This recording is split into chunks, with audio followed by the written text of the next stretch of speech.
Cartier is coming, and there he is. What's up? What's up? What's up? Hello. Mark, what's going on? Not much. How are you?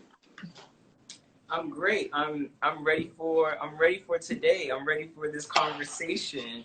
Yes. I'm excited.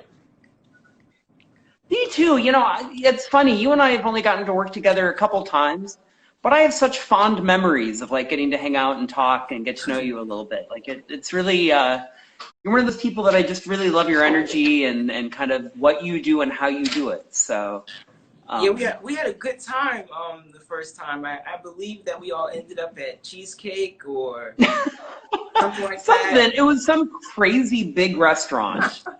For sure. So I always start the same way. First off, can you tell everybody where you are and give everybody a look around your pad? Okay, cool. So I'm here in Washington, D.C. I'm at my grandmother's house, and I'm currently in the living room. And so this is our living room. I thought this was a cool background because of the African mask. Into the African mask. Those are beautiful. That's my floor over there. That's her African drum. Some other things, and couch, and a nice little painting. Okay, but yeah, it's not much, but something, right? That's cool, man. Yeah, my grandma was really curious about her presentation of her house. When I told her today, I said, "Hey, well, I hope you're on camera today. We could use some good interior design, you know." I love it. So she knows that I'm coming over for dinner as soon as things get better, right? Oh yeah, for sure. Awesome. Jamani, what's up? Oh, Jamani's one of my favorite people also. Oh, for sure. So show us your mug and tell us, what are you drinking today? Okay, so this is this is my WWE souvenir mug that I got last year, and I have lemonade from Chick-fil-A in here. But the wrestlers here are really important. We have Ronda Rousey, Alexa Bliss, Matt Hardy, Roman Reigns, Bray Wyatt, Nia Jax, Seth Rollins, Jinder Mahal, Bayley, Braun Strowman, Bobby Rhodes, Sasha Banks, Finn Balor, right? Elias, Bobby Lashley. You know, so they're really important to my whole, you know, existence. So yes, you know. I think one of the great things about this, right, is so often it's kind of easy. People in the tap community just know you as a tap dancer, right? And I think it's so cool for people to get this kind of three-dimensional view where we realize, like, oh, Cartier loves the WWE and can name all the athletes. And of course, you know, we're going to be talking about horror film and we're going to be talking about fashion later. So I love that people get a glimpse and kind of get a better sense of the three-dimensionality of these artists that they look up to and admire so much, and get a sense of kind of how people are as humans, not just, you know, the fact that you can lace up some shoes and do some pretty amazing things. Right. It's like we have other things that we're interested in. We are humans. Yes. So yeah. And that informs our work. Yes, for sure. It inspires us, it moves us, or it can hinder us. You know, that's true too. So yeah, have to be careful with that. Yeah, nice. I like that we're getting deep so early. That's awesome. So I always ask every guest the first question: what was your first experience with tap dance? And I know the answer, and I can't wait for you to tell everybody. Okay. Wow. So, okay, my first experience with tap dancing is kind of crazy because we're in the area where I first started tap dancing, in my grandmother's house. My grandmother taught me how to tap when I was 4. She showed me some of my first steps right here. Right there. So right here at the fireplace, I would dance here, and this would be my performance area. The fireplace, just this little piece of it's a little bit of, it's actually concrete here, but that's how I would get my sound. because the rest of the house was carpet before, but now we have nothing but wood in here. So yeah. That's awesome. And tell us kind of generally, you know, in tap dance we talk a lot about lineage and how important it is to respect our lineage and to know our lineage. So tell us a little bit about, you know, some of your primary teachers and mentors, and if you can, if you know about their teachers, because I'm equally interested in the concept that we're not just products of our mentors and our teachers, we're products of their mentors and their teachers and their mentors and their teachers. So take us on a little journey through your tap history, if you don't mind. Okay, so my tap history tree is pretty woven and connected. My first tap teacher is my grandmother, right? So interesting. My grandmother learned how to tap dance. Oh, that's the male lady.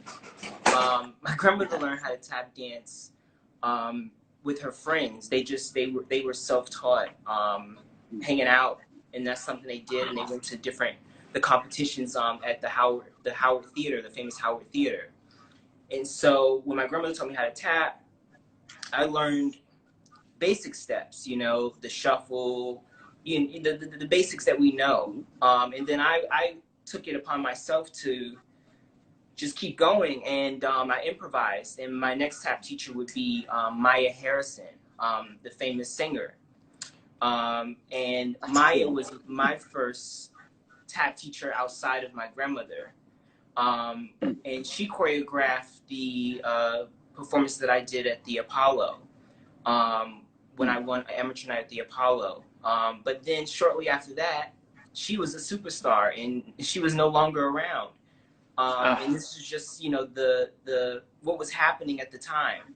And then after that, shortly after that, I worked with Joe Webb for a little bit of time, probably a year or so. Then he was gone. He was doing noise funk. And then my last teacher I would meet at the White House, and that was Savion Glover, along with Jimmy Sly, who I also learned from, and Buster Brown, and Diane Walker, and Gregory Hines. These are people that I was able to learn a good amount from, and then their teachers.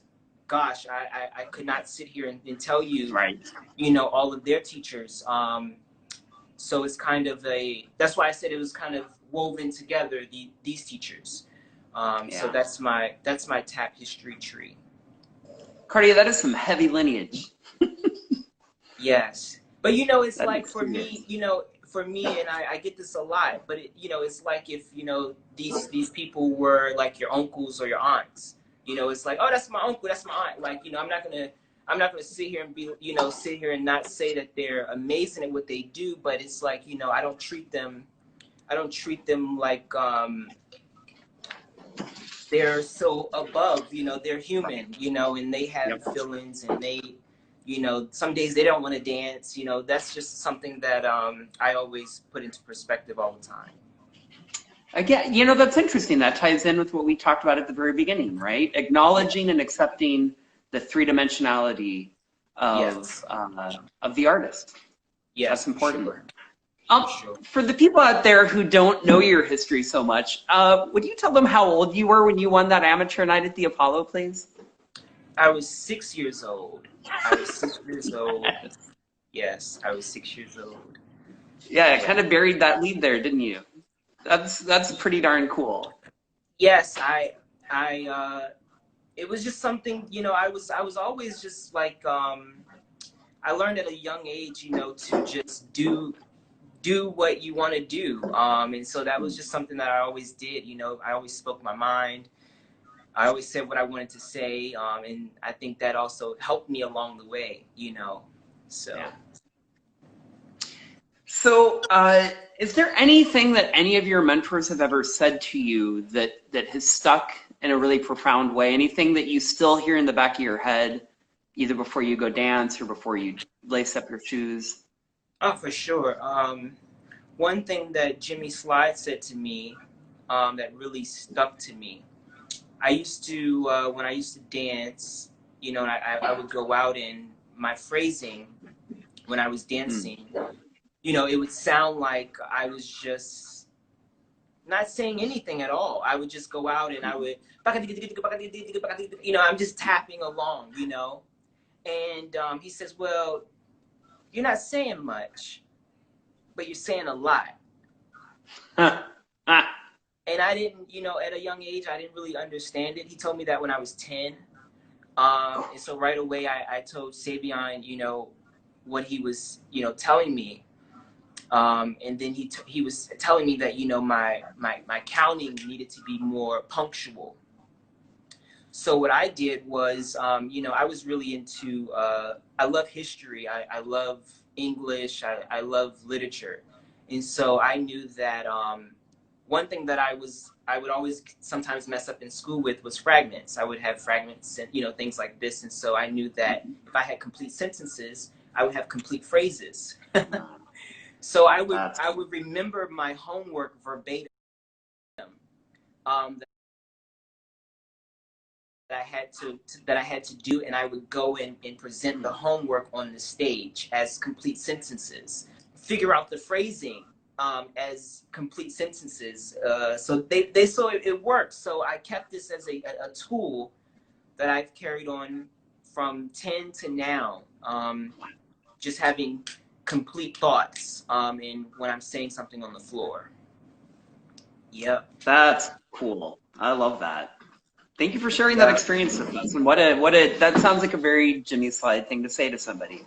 Yeah, and you know that I've had to find out because, you know, the look that he gives you when you don't know something, it's like, oh, I need to find out right now. It's like it's a real shocker. Yeah. It's a real shocker. So I had to go find out. So yes. Love it. What is it that really made you fall in love with tap? I think that the first love is the noise that it made. You know, me as a child, I think that's something that I like. I like the noise that it was making. And I definitely was one of those kids that I didn't do things if I didn't want to do it. I remember being around a lot of kids that was really into dance, and they had a lot of moms that was pushing them and stuff like that. And that my mom was never, you know, she never was about that, and I'm so thankful for that. But it was just kind of like something that I always wanted to do, and because I always wanted to do it, it was just something that I kind of kept along with me. And not to say that I haven't fallen out of love with it sometimes. You know, there were times when I fell out of love with it and then had to, you know, reinvent myself in a way where I had to say, okay, well, how can I fall back in love with it? And that, for me, was when I was about 18 or 19, and I found that my love of movies was going to, you know, kind of re-spark this love that I have for tap dancing. So I think that, you know, with anything that you do for a long time, you're gonna find moments when you fall out of love with it. Or maybe it's not falling out of love with it, but it's just like you get a little bitter about it, or you get a little like, you're like, come on, why you treat me like that? Like, I love you so much. Like, come on, like, treat me better. Come on, you know, like, it's a conversation. It's a marriage. It's a marriage. That's what it is. Yes. It's a marriage. And when you have a marriage, it's a commitment that you make, and there's gonna be ups and downs, and you gotta just take it. And so we've been married. Me and Tat, we've been married for 27 years. 27 years. So that's my girl. What do you do, like, so when you have those periods, and I want to be honest with you, I have had those periods too, and I think it is so important that we acknowledge that, right? That we let people know, like, yeah, we all sometimes have days where we wake up and of course it is rough. I apologize, that might be the male on our side. That's life. And that is life. I know, here we are doing this, right? And life is happening around us. So what do you have any kind of ideas or tips for people? How do you kind of rediscover that joy or that passion, or what helped you? Like what brought you back? Okay. Well, I really love wrestling. Like wrestling is one of my favorite things, like in the entire world. I started watching wrestling when I was 4 years old. As long as I've been tap dancing, and so there's times when when I'm not tap dancing, I am heavily watching wrestling, and it's because wrestling it's a variety show. Wrestling is a variety show. And the only thing is that these guys are just fighting each other. But it's a variety show, it's a soap opera, and I love entertainment. Yeah. And these are big characters that have these over the top, ideas. And it just like on some of my worst days, I just watch wrestling. And it just like, I mean, it gives me so much motivation, the ideas and the stories. And then I'll go back to the tap stuff and I'll say, okay, like I have something that's, that's pushing me. So yeah, so that's kind of, did I answer that question correctly? Yeah. I think so. I think so. Yeah, Okay. no, there's no correct or incorrect. I think you answered it very honestly, and I loved it. I loved it. Yeah, the wrestling keeps me going. It's a really big part of my whole thing. It really is. That's awesome. Yeah. I remember in the 80s, I was a big Cyndi Lauper fan. Oh, and yeah. through Cyndi Lauper, I got into wrestling for a period in the mid 80s because that was her crew, right? So Captain Lou Albano, Hulk Hogan, that whole generation, Rowdy Roddy Piper, that was the thing, and I remember. Andre the Giant. Yeah, oh, Andre the Giant. Have you watched the documentary about him? Yes. Oh, so good. Brilliant. So good. So brilliant. Good. Yeah. So good. So I love it, love it, love it. So tell me this, technique is a word that dancers throw around a whole lot, right? And I feel like in most dance forms, technique has kind of a defined thing. In tap dance, I think it can be a much broader word. What does the word technique mean to you within tap dance? Technique for me, okay, so just like my idea of technique. So I didn't learn technique. I didn't really, okay, my first exposure to technique was the BS chorus, and Ted Levy showed me that. And the crazy thing about that was, it was some steps in there that I, wasn't exposed to before. Like the wing that's in there with the maxi 4, that was kind of difficult for me. The over the top section that you have at the end, just the sequence of that combination was difficult for me at a young age. But that was like my idea of technique, was learning choreography and then figuring out how to apply the ideas that I naturally have to what I need. Does that make sense? That makes perfect sense. So like I never learned technique only through choreography, and when it came to a step where it was like, okay, I don't know what I'm doing here. Like, how are you getting this step? Okay, well, let's talk about the sound of the step, the rhythm of the step, and then figure it out. So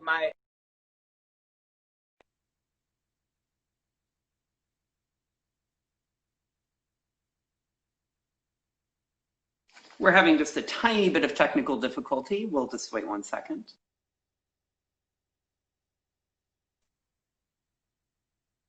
I know if the weather is overcast, especially, it seems to have an impact. Some fun thing about Instagram Live, you never know which one of the two is actually.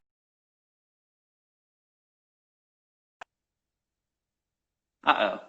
We lost him. I bet he's going to be back in just a hot sec. I sure hope you all have been enjoying this so far. I have to say, this is the first Tea on Tap where we've gotten to discuss WWE wrestling so much, and I love that. One of the things that I really enjoy and appreciate the most about Cartier is his honesty. I feel like he's really opening up to us. There he is. and sharing some really cool insights. But the other thing is that he does have such kind of varied interests and how they inform his work. I think this is a great discussion. So we're going to try. I'm going to invite. There we go. We're going to add Cartier back in. We are waiting, and yay! All right, cool. So that was really interesting. I had a real like moment over here. I was like, oh, whoa, what's going on? Cool. So where were we? I was yapping off. And I realized that I was looking at myself. I was like, hold on, what happened? Well, I think we were talking kind of generally about technique, and what I found interesting is it sounded like you were kind of talking about almost reverse engineering, that in the process of like learning a piece of choreography, you then kind of take that and flip it on itself to figure out an individual step. Yes.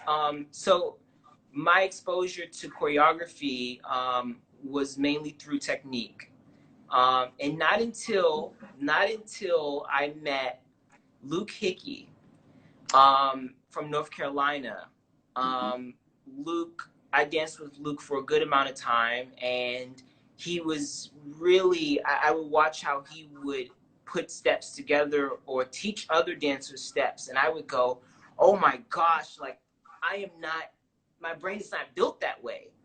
But he had this whole other idea, you know, how he was able to approach steps, and I didn't have that, you know, in my memory bank. So technique to me was just like, for me, it's like two worlds. It's either figure it out and you get it as you go, and it's like a moving process until you figure it out with your body, or you show your foot exactly how to get it. Yeah, so it's like that makes sense. And I think all of the other things that come into play they sprinkle down on you in a different way, you know? Maybe you get the rhythms first and then the movement and the body weight. But that's what everyone's specific body, if that makes sense. Without a doubt. That's why I think as teachers, it's so important that we kind of address the different ways everybody in the room learns, right? Because not everybody learns in the same manner, and being able to like give a little bit to each person in the room so that they can all put it together in the way that makes sense for them. Right. Really important. I'm also kind of interested in regionality. And, you know, DC is a city with such a rich history in tap dance, and so many current great tap dancers. I just interviewed Bakari a few weeks ago and had a great conversation with him. I've known Roxy, of course, for a decade or more.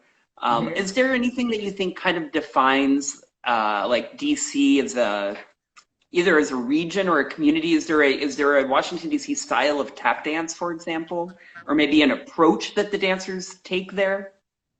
You know, what's so interesting is that DC has always been like, for me, it's always been home, but not my home for tap.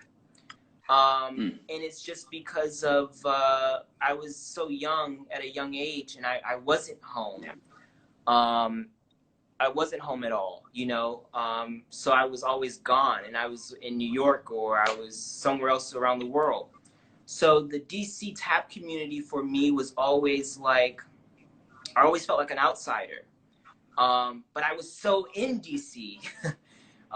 So, you know, only the older dancers like Bakari, Joe Webb, Noble Potts, let's see who else, Nancy Newell. I mean, the real old school DC crew, you know, I really would say that a lot of those tap dancers that were famous because of Noise Funk, a lot of them were from Washington, D.C. And I think that many people, when someone is from Washington, D.C., you know right away, because they have like a personality. It's like it's a thing. I can tell you that when you meet people from D.C., you say, oh, he's from D.C., or like he's from somewhere, like what's up with this guy, or what's up with her? In the DC, tap dancers have a thing. Maya, Joe, they all have these personalities that are so bright, and so true to the city. So I would say that yes, you can come from, you can leave DC as much as you want, but it sticks. It sticks on you. It stays on you. Yes. Yep. So I love it. Yeah. Yeah. So I'm going to get to some more specific questions, and I apologize. This question I didn't, ask in advance or let you know I was going to ask, but I just wanted to bring this up. I love your tone. I've seen you dance live many times. I've seen you perform, and one of the things that Vincent Bingham. I'm sorry, Vincent Bingham. Jamani always has the Jamani knows. My bad, Mark. Go ahead. No, you're good. So I would say you have one of the most unique tonalities in tap dance right now. I think that there's a solidity to your sounds and a depth to your sound that every time I hear you, you are definitely one of those tap dancers that I could be blindfolded and I could hear 10 tap dancers in a room, and if one of them was you, I would know right away. Is that something that you specifically have put a lot of time and thought into developing a tone, or do you just think it is something that's kind of organically developed out of the way you like to dance? I think that, that's interesting. I'm not sure if it's, I don't think it's something that I've done on purpose, but I think that I like how, I like talking. I like to run my mouth. If you're a friend of mine, you know that I like to talk. So if I like to talk, right, that means that I like to hear myself dance, right? I like to hear myself speak. I like to hear my feet speak, right? So I think that's just true, and that's just a true fact, right? So with that being said, I think that me listening to myself inside of music or on top of music, I know how I want to be presented through sound. So I think that I'm conscious of it, but maybe not so much all the time. I don't think so, like all the time. But maybe when I'm dancing in performance and I go, oh, I want to sound like this, it's on purpose, for sure. Very good. I can't imagine I'm the first to have ever commented on your tone before, because it is so unique and specific, and I would say declarative. And I think you're right that when you tap, I hear you, but not in a brassy, like obnoxious way. Just in a really I very clearly hear exactly what you're trying to say. I'm really trying to speak to the babies. Like I always think that if I can communicate a sound to a baby, then everyone in the room understands. Everyone. So it can be so simple, right? Simplicity is everything. So if it's really simple, then you win. If a baby can understand, then you win. It doesn't matter who else can understand. But if the baby understands, then boom. Cartier, you just gave me the poll quote for this interview. That is amazing. I love that. We have interns that listen through these interviews, and they pick parts that they think are particularly compelling, interesting, whatever. I think that right there is brilliant. I love that, what you just said. So you're part of a tradition in tap that goes back at least a century, in that you really were a child performer. You toured, as you said, you toured the world. I'm going to share really quick the first time I saw you perform, and that was in Chicago in 2001, I believe, on the Footnotes tour with Savion, Diane Walker, Buster Brown, and Jimmy. And of course, I've known, Diane, of course, as we all do, has been a dear friend and an influence on me since I was a teenager. She will tell you that she's my godmama, but until I get an actual Easter basket, I'm not going to buy it. But I also, I've been lucky that I've known Jimmy from being a teenager, and because of my connection with Sarah Petronio, yes. Jimmy was somebody that I was lucky enough to get some time in a room with and to talk to, and and knew Buster a little bit. And so after the concert, I was invited to go and hang out afterwards at the restaurant at the hotel, and have a drink and a bite to eat. And so I'm sitting there with Diane, and Buster's having a drink, of course. I don't know where Savion and Jimmy were, but you were sitting there, head buried in a Game Boy. And I remember the juxtaposition of just having watched you tear it up on stage at such a young age and dance with such authority and maturity. And then that reminder of like, oh yeah, like he's on the road traveling with these cats, but he's 10 years old and he's like really living. So all of this is just to say, how did those influences at such a young age inform and maybe impact your adult life as a tap dancer? Well, I will say that, when I was traveling and touring, my mom was with me, so I was homeschooled, and I was having a blast. I was having a good time. I mean, I was with people that could tap dance, right? That really could dance, and it was one of those things where it was like, well, yeah, we're all, this is what we do. Like, we go to the theater, we go dance, we go eat afterwards, we go to sleep, we wake up, we go buy some DVDs at the game store, and we do it all over again. And this was very, as crazy as it sounds, but when you're young and this is happening, it's normal. It's just like, okay, it's normal. But not until I was 20, really. 20 years old, 19, and I realized how when I started to do shows by myself and I was producing shows alone, I realized how prepared I was, because the shows were so good that I was involved in, and the things that were so common, they were so genius at the same time that it was just a part of the flow. So when I was by myself and I had the opportunity to kind of do my own thing, I realized how grateful I was, and how I can't say I took it for granted because I was so young, but it was just one of those things where it came full circle again for me. It's like, okay, all those tools that you learned, hey, this makes sense now. So I wouldn't have my love for film without traveling. Every stop that we made, I bought at least 20 or 30 DVDs. Yeah, and I had like a really big DVD collection. Wow. Dule Hill actually is the first person to buy me a Panasonic portable DVD player. I had one in 1999, and Wow. that was pretty high tech, to have. Yeah, it that. was. And I was, had my DVDs, and Mm.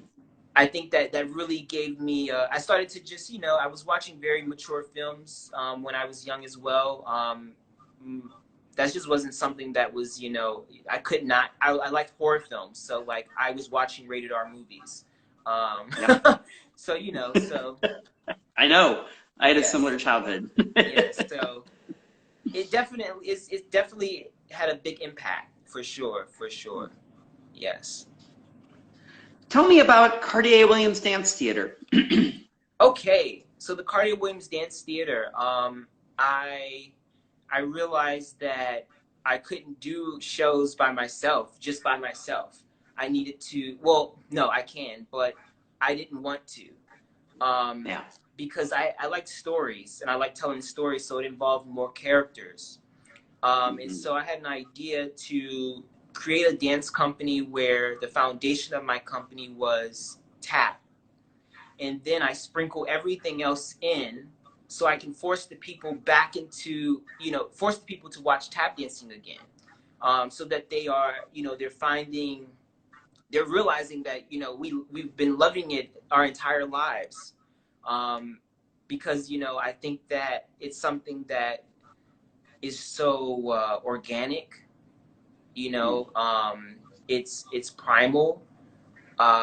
It speaks to us, it's a language, and so I think that, my whole thing was just trying to reintroduce it to people. And so I took this idea and I met all these dancers in different times and different places.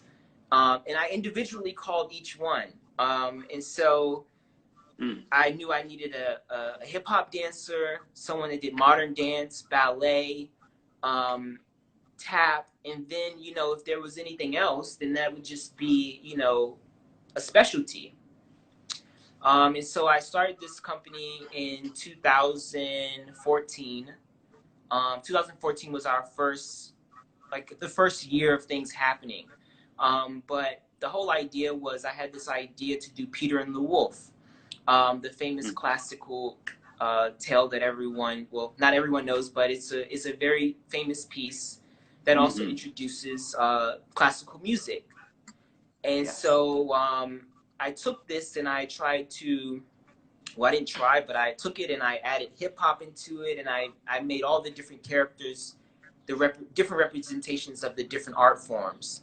And so this was our first big piece to do. And so I worked with a dancer named Yusaku Kamori, Akira Lacey, Lacey Thomas, Luke Hickey, and John Manzari. And that was the first, that was my first crew. And basically, you know, I tried to create so many different like ideas. I did another show called Ziggity Bop. I did another show called Rhythm Refix. And it was just like me like experimenting with the ideas that I have, because I want to choreograph for Broadway and produce and direct for Broadway. And so this was just a way for me to like get my feet wet and just, you know, figure out what I'm doing. And I also learned a lot, you know, doing it, because it's very expensive to, you know, to have a company. And I was, yeah, I know. it's, you know, it's extremely expensive to have a company. And so, you know, I didn't really, at all, I didn't have any backing. So I was, you know, doing everything myself. And so it was really, really hard. And so like, as of right now, I'm not doing anything with the company. But I still have the name and I still have the ideas, and, you know, I'm sure that at some point I'm going to get back into, you know, telling those stories.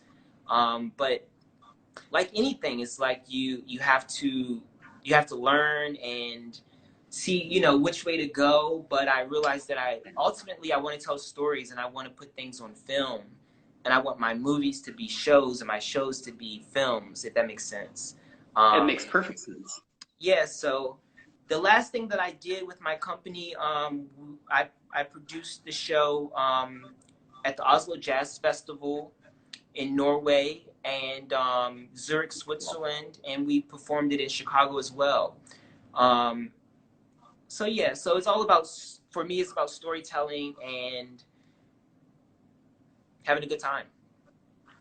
I saw the show here in Chicago. It was phenomenal. I wanted to tell you. Yeah, I loved it. That was 3 years ago? Is that right? Yep. Yeah. Yeah, absolutely loved it. Thank you. So another one of the kind of side, I don't even know if you consider this a passion, but me as an outsider, having hung out with you before, having you watched you perform, I will say declaratively, you are one of the best dressed people in tap dance. So is fashion something that you're particularly interested or inspired by, or is it just something that you happen to have kind of an aesthetic sensibility? And then along with that, could you tell us about your collaboration you did for Paris Fashion Week? Okay, so so really interesting. So my mom and my dad, really, really, really big fashion people. Like my mom named me Cartier, right? So my mom was really, really into fashion. And me, no, not at all. Like I used to tap dance in all my tennis shoes. Like my cousins would want to buy all these, you know, expensive Jordans, and I would go like, no, because I'm just gonna tap dance in the shoes, and like I'm gonna mess them up, and I really don't care, like what the shoes look like. I'm gonna dance in them. I've always been very on the go as far as my clothing aesthetic, you know, as far as like putting on clothes. Like this is a wrestling shirt, a wrestling hoodie. Big ups to West Side Gun, but this is just a wrestling hoodie. So it's like more so like just the things that I like. I like wearing horror film shirts, wrestling shirts. Just like these shoes right here. I love these shoes. Right. I Man, like the like no one would want to wear these shoes outside, but like they're so comfortable to tap in, and I've had them like since 2016, and they're like slippers, but like like they're not fashion. Someone to see them like, whoa, what are you wearing? But so, anyways, the collaboration in Paris was just.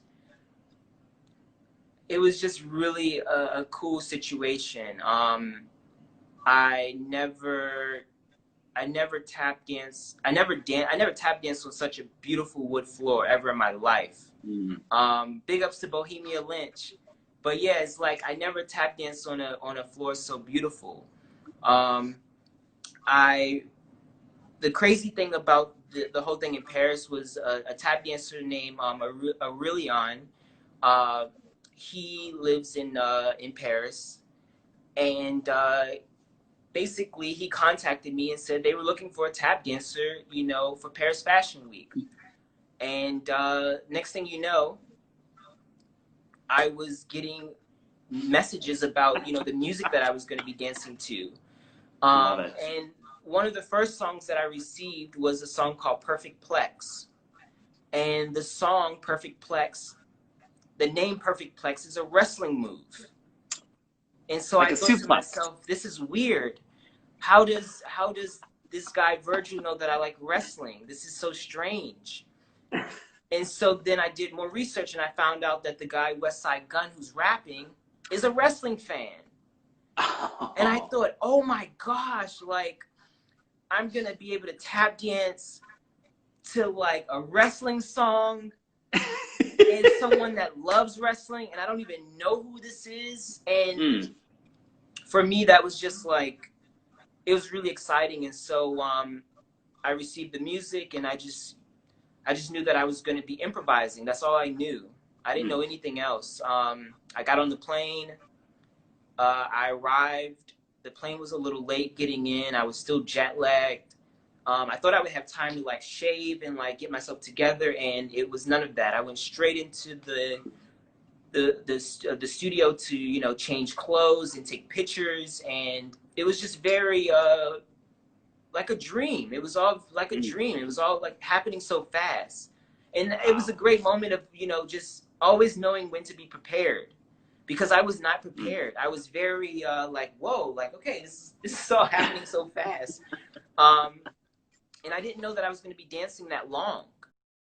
I was only supposed to dance for about 3, and the energy that Virgil had and his team, it was just it was such magic. It was such magic, and everything that happened was improvised that day. And so it was just like a beautiful show that just came out of the air because all the energies were aligned together. And so, yeah, so that was, that was really the collaboration for the show. And I think that, one of the things I asked him was, why tap dance? Why? Oh, what was the answer? And I didn't really get a straight answer, but it was more so, this is something that is, important to the culture, of the people, just in general, and something that we've all kind of lost, not us, but the right. the masses. Yeah.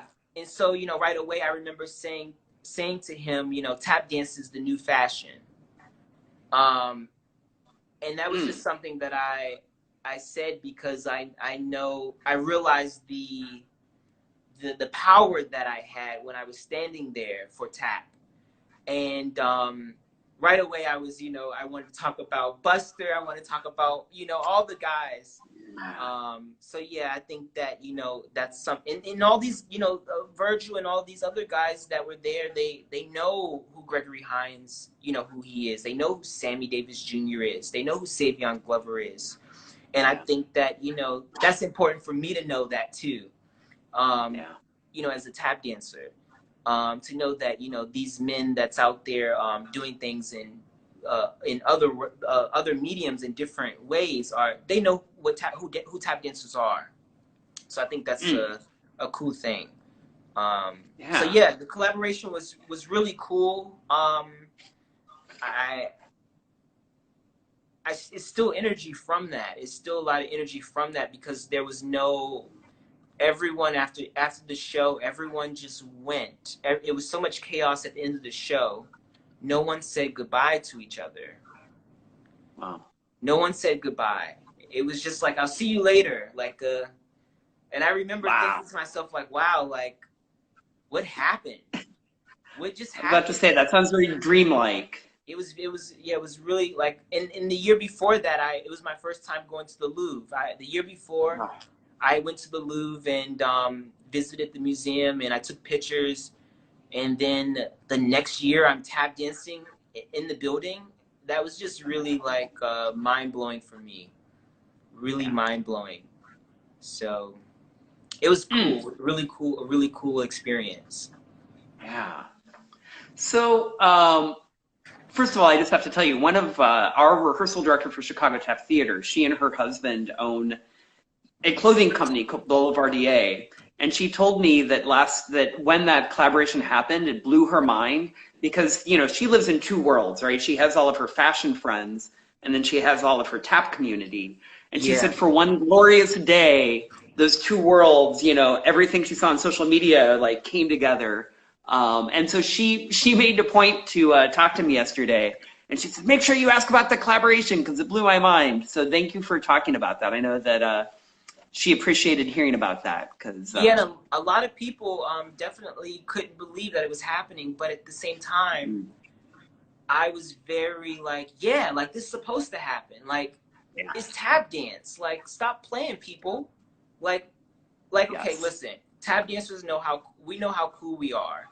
You can't just go on TikTok and copy a tap dancer's steps. You got to actually learn the technique. You got to learn how to get those steps, so that's the whole thing. Big ups to Nico, what's up? So yeah, so I don't know, that's just something to think about. So tell me this, you are one of the few tap dancers that I think has really had the amount of one-on-one mentorship with Savion Glover, and he is such a central, important figure. I remember when I was coming up in the 90s, I always felt like he is one of those figures that, like a John Bubbles, I feel like everyone tap dances differently after that tap dancer than before that tap dancer. And I think whether people cite him as an influence or not, there's no way you can say that tap dance is the same post-Savion as it was pre-Savion. Can you talk a little bit about your experiences working with him and him as a mentoring figure? Yes. So I can say that 90% of the time that we had together was more so hanging out.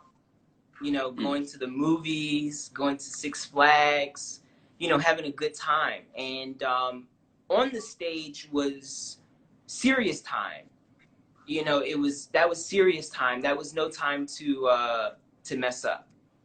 Yeah, there was no time to mess up, or you weren't going to be around. So it's like that's serious time, and then playtime. And so for me, at a young age, I had to learn how to balance both. How to balance, when we were having a good time and when it was time to, not be friends and, be serious.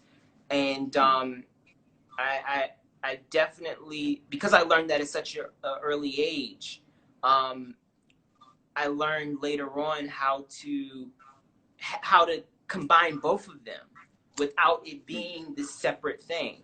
And I think that, a lot of my my dancing is definitely, you know, my dancing before him and my dancing after him is different because I feel like I have different bags. Like I can jump in a bag where I am definitely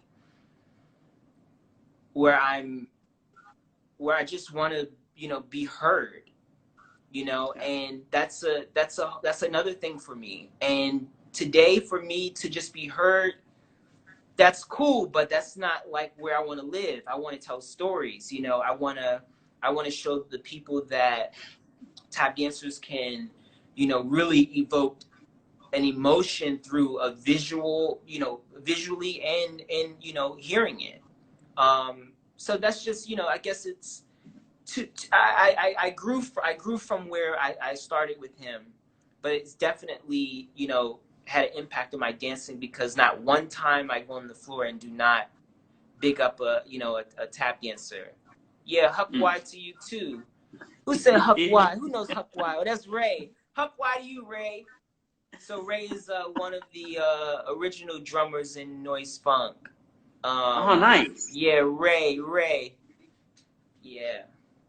Love it. Yeah. So we're going to take a short break. Okay. And it's literally, when I say short, it's about 30 seconds.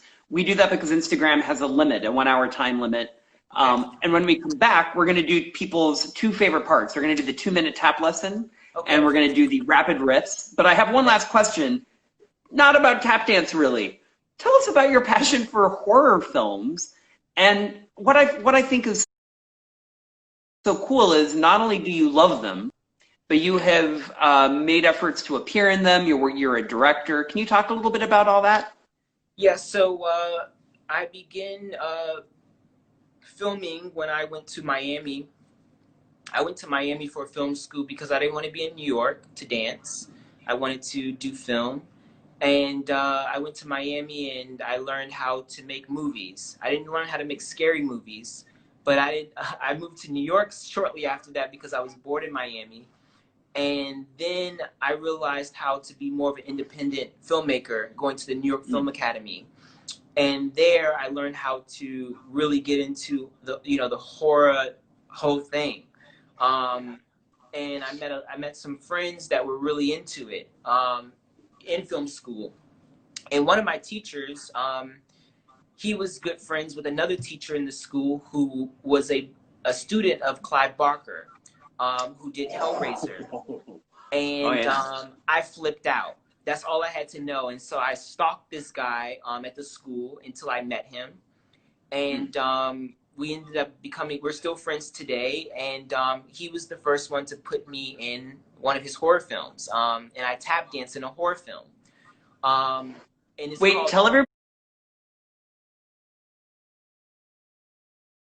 the title so they can find this. Yeah. So this is called Tales of Poe on iTunes, Amazon, is on all the sites, streaming sites, and is by Bart Mastronati and Alan Rowe, and it's a adaptation of the Telltale, Edgar Allan Poe's, and so it's really a interesting film because there's 3 parts to it, and the section that I'm in is silent, but the tap isn't. So it's cool. It's a really cool film, and the Scream Queens from the 80s are in it. So like, you know, some of the ladies from Friday the 13th is in it, and Jason. Quigley and yeah, I kind of like flipped out that I was in such a film. That's cool. But a good friend of mine, I'm not sure if he's still on here, but his name is Raheem Anderson, and he's from Washington D.C. and we started working together in 2010, 11 or so. And we started working on horror films. And he's also a director. And so we would work on basically, you know, either co-directing films together, or either I would produce a film or vice versa. And so, yeah, 2010. And so we worked on a film called Lippenstift, which is means lipstick in German, because my love for the language. And so, you know, it was more so like just kind of showing, you know, scary movies, you know, from black guys, you know, because we have perspective too, in that world. Yes. And so, yeah, we're working on some more films, and you know, maybe possibly, right. I know Raheem's working on a comic. So yeah, so he's really cool, and so yeah, he inspires me a lot through, you know, through film and things like that. So I hope that we can do another tap horror film. That's one that I want to That's do. awesome. Yeah. Yes, I love that. Yep. Did you just say that you love German? Yeah. Do you So speak German Germany. also? Yeah. So I speak a Love little it. German. Sprechen Sie Deutsch? Oh ja, das stimmt. Yeah. So my first country that I ever been to was Germany. Hmm. And that's my mom coming in the door. Hi, Mom. Hey, mom.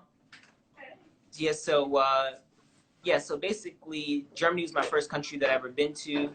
And when I was in high school, all the kids took Spanish class, and I just couldn't stand all the kids wanting to be together to take class together because I just thought that was corny and whack.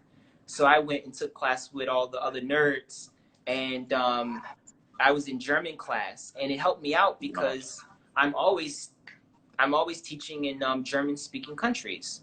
So it was a good choice. So I I love kind of it.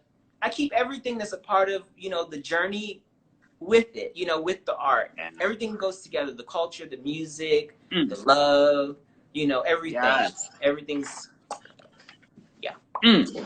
Well, I want to thank you. We're going to take a 30-second break. When we come back, it'll be time for the 2-minute tap lesson and rapid riffs. Okay. Cartier, what an amazing discussion we're having so far. I'm loving this. I also wanted to say hi to Nico, and thanks for being here, fellow Chicagoan.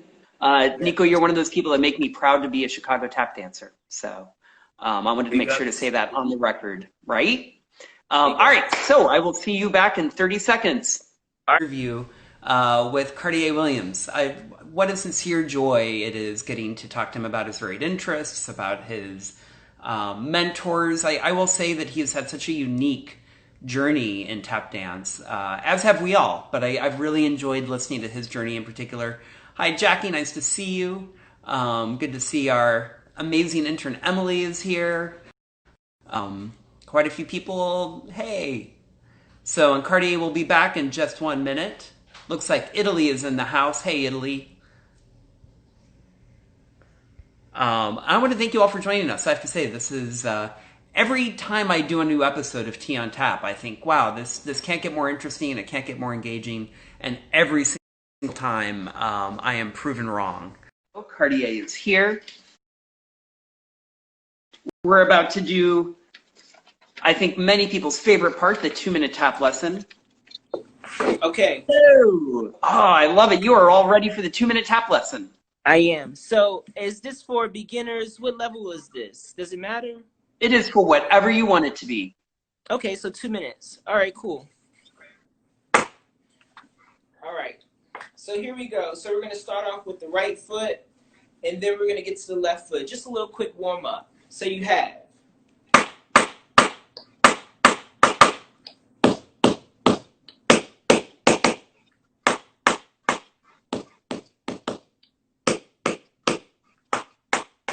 Again.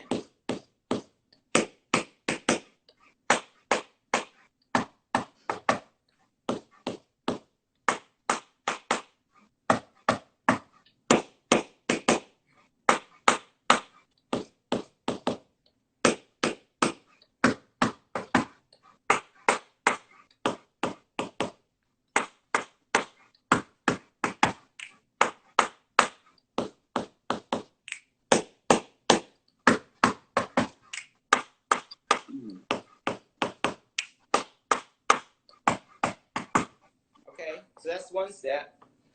All right. Now, whatever you're going to do on your feet, you got to be able to sing it as well. Okay?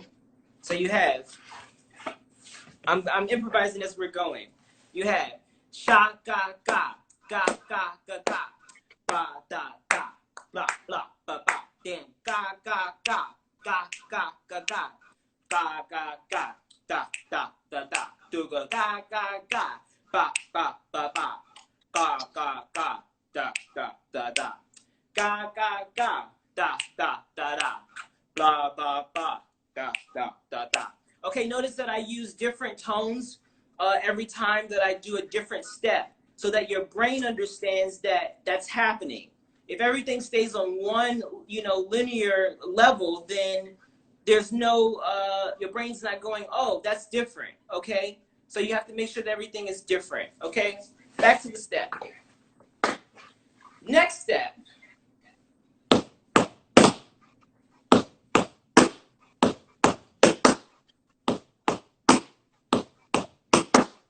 So that's heel, heel, drop. Heel, heel, toe, toe. Heel, heel, drop. Heel, heel, toe, toe.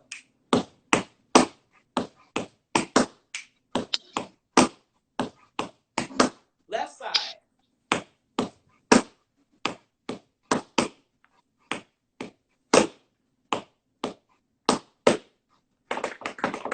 Okay. Was that good enough? It was beautiful. All right, that's our 2 minutes. Hold on. So then look. Hold on. I just want to show you guys. So yes, please. The Rock says, The Rock, know your role. Okay, so that's what my tap floor is. Yes. Okay. Yeah. I love it. Oh, yep. Thanks for sharing that with us. That was nice. No problem. No problem. London, what's up? So it is time for rapid riffs. This is 10 questions. I will ask them quickly. Most of these questions have 1 or 2 word answers. I'm going to warn you now. Many of my guests say, oh, that's a hard question, blah, blah, blah. And I'm like, I give these to you in advance. You know, what's so funny is that, that this section, I saw it and I go, oh, that's an easy section. Like, I'll be fine with that. So, if I stop, then, Just know that if you stop, you are part of a proud tradition. Many great tap dancers have been stumped by the rapid riffs. Okay. Here we go. Number 1. What tap shoes do you wear? Blocks. Jason Samuels blocks. 2. Taps. Tight or just a little bit loose? Tight. 3. Favorite song to tap dance to? Favorite song to tap dance to? Little Kim's Crush on You. 4. Favorite composer? Stravinsky. 5. You're in 4/4 time. Do you count in 4s or 8s? 8s. 4. Oh, I misnumbered this. Favorite tap dancer to watch who is no longer with us? Sammy Davis Jr. Favorite living tap dancer to watch? Wow. Oh, I know. Favorite tap dancer to watch today?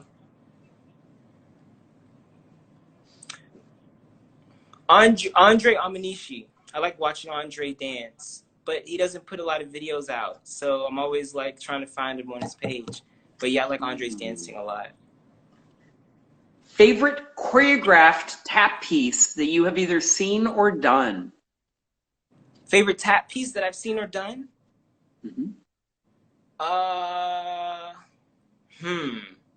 Okay, favorite tap piece is definitely Blackout and Noise Funk. That's probably the best tap piece that I've ever seen in my life.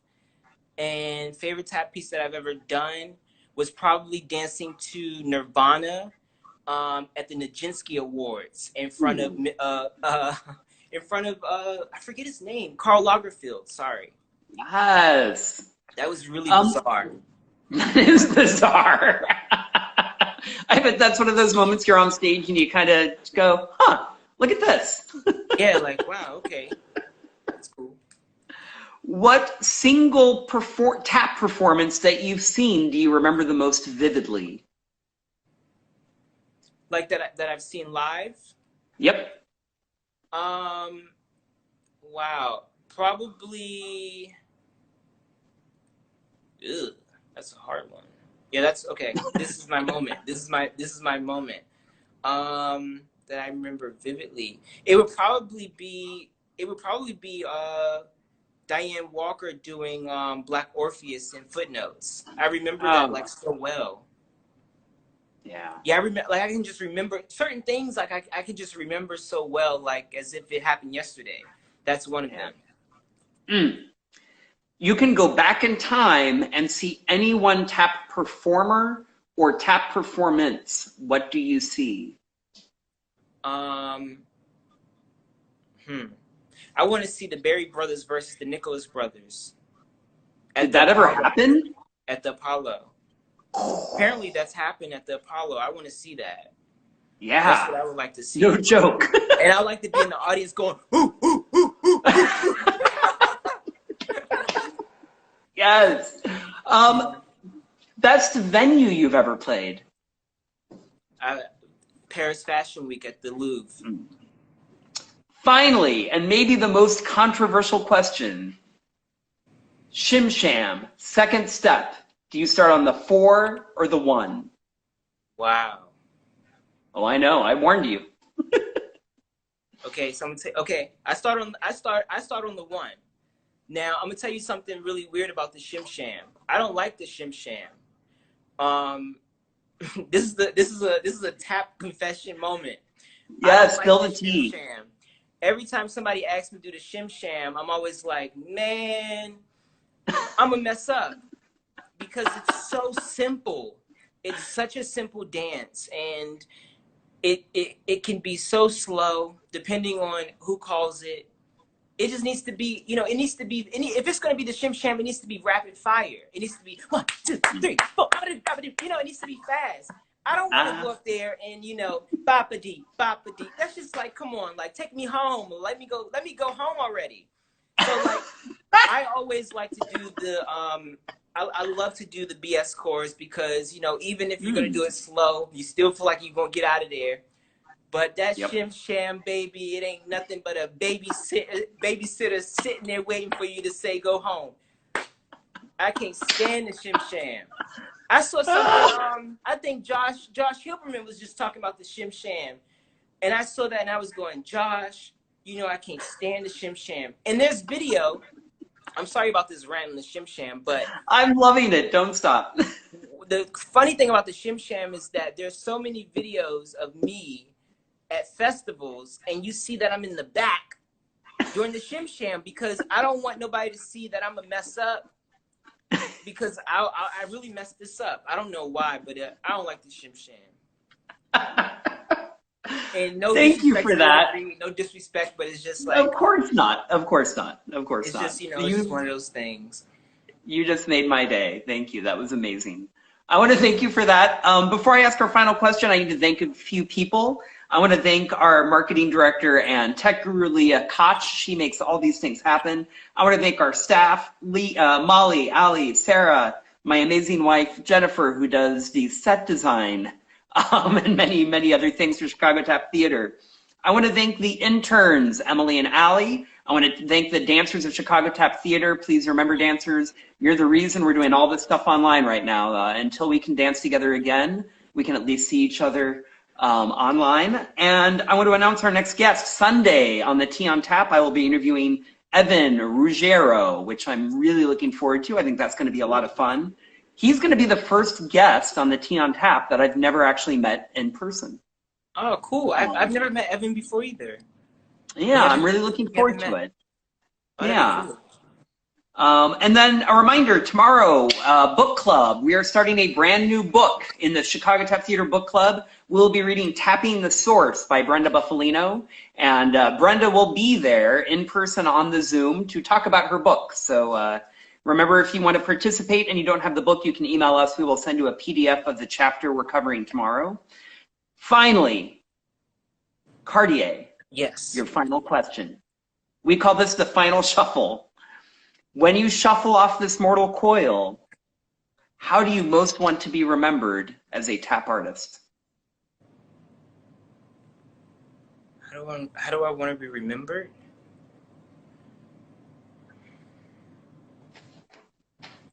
Gosh, I would just like for I don't know. I would just like for I would like to have a helping hand in moving tap dance forward in motion pictures. If that's the last thing that I do, whether it's me being in a film or directing a film or producing one for someone else, I think that tap dancers belong in movies because we are some of the most natural actors put here on earth. So I guess that's my. Cartier, that's a great answer. And I have no doubt that you will make that happen. Cartier, thank you so much. I have to tell you, I was looking forward to this interview because I knew that it was going to be a lot of fun, and I knew we were going to talk about a lot of different things. And you, as always, you never disappoint. Thank you so much for being the tap dancer you are, the artist you are, and the friend. I sure appreciate it. I can't wait to see you when I come over for Sunday dinner with Grandma. Yes. You let her know. We're going to get that on the books. Yeah, for sure. You let me know when you're coming, and we'll make it happen. I can't wait. Awesome. Cool. And give her another squeeze for me. You tell her she delighted me so much yesterday. I want you to know I ended up getting. I asked her, was she coming on today, and she said her hair was too long. And I was like, she always got something going on with her, but I love it. She'll get on sometime. I got you. She'll get on here sometime. I am in. You let me know. I would love to talk to her about her tap experiences. So you just let me know. Okay, all right. Cool. Cartier, thank you so much. Thank you for everybody joining us. And until next time, I'll see you on the Tea on Tap. Boop, boop. Bye, guys. Bye.